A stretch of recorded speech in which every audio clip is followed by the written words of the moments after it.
গল্প জঙ্গলের সেই যুবক ও আল্লাহর প্রেম। বহু কাল আগের কথা।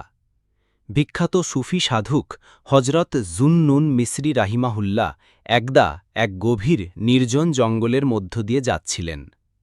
চারদিকে শুনশান নীরবতা, কেবল পাতা সরার শব্দ আর বন্য প্রাণীর দূর থেকে ভেসে আসা ডাক। হঠাৎ তার চোখে পড়ল এক যুবককে। বয়স আর কতই হবে, কেবলই কৈশোর পেরিয়ে যৌবনে পা রেখেছে, মুখে সদ্য গজানো কচি দাড়ির রেখা।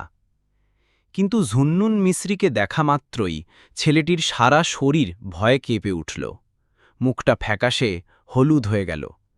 আর কিছু না ভেবেই সে উল্টো দিকে দৌড় দিল। জুন্নুন মিসরি অবাক হলেন। তিনি নরম সুরে ডেকে বললেন, আরে শোনো, একটু দাঁড়াও, ভয় পেও না, আমিও তো তোমার মতোই একজন মানুষ, কোনো জিন বা ভয়ের কিছু নই। ছেলেটি থমকে দাঁড়িয়ে পেছন ফিরে বলল, আপনাদের মতো মানুষদের কাছ থেকেই তো আমার এই পলায়ন। তার এই উদ্ভূত উত্তরে জুন্নুন মিসরির কৌতূহল আরও বেড়ে গেল। তিনি ছেলেটির পিছু পিছু গিয়ে তাকে কসম দিয়ে বললেন, দয়া করে একটু দাঁড়াও, তোমার সাথে কিছু কথা বলতে চাই। যুবকটি অনিচ্ছা সত্ত্বেও দাঁড়িয়ে গেল। জুন্নুন মিসরি জিজ্ঞাসা করলেন, এই ভয়ঙ্কর জঙ্গলে তুমি একদম একা থাকো, তোমার কোনো সঙ্গী সাথী নেই, তোমার ভয় করে না? যুবকটি শান্তভাবে হেসে বলল, না, আমার ভয় করে না, আমার সান্ত্বনাদাতা তো আমার সঙ্গেই আছেন। জুন্নুন মিসরি ভাবলেন হয়তো ছেলেটির কোনো বন্ধু আছে যে কোথাও গেছে, তাই তিনি আবার জিজ্ঞাসা করলেন, তোমার সেই সঙ্গী কোথায়?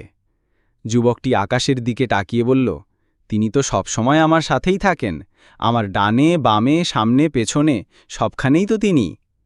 জুন্নুন মিসরি বুঝতে পারলেন যুবকটি মহান আল্লাহ তাআলার কথা বলছে। তিনি এবার অন্য প্রসঙ্গে গেলেন। দেখছি তোমার কাছে তো কোনো খাবার দাবারের ব্যবস্থাও নেই, তুমি খাও কি?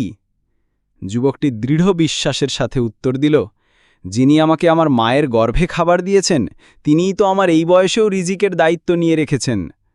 জুন্নুন মিসরি তাকে বোঝানোর চেষ্টা করলেন, কিন্তু বাবা, বেঁচে থাকতে তো খাবারের প্রয়োজন, খাবারই তো শরীরে শক্তি যোগায়, সেই শক্তি দিয়ে রাতে তাহাজ্জুদ পড়বে, দিনে রোজা রাখবে আর আল্লাহর ইবাদত করবে, তাই না?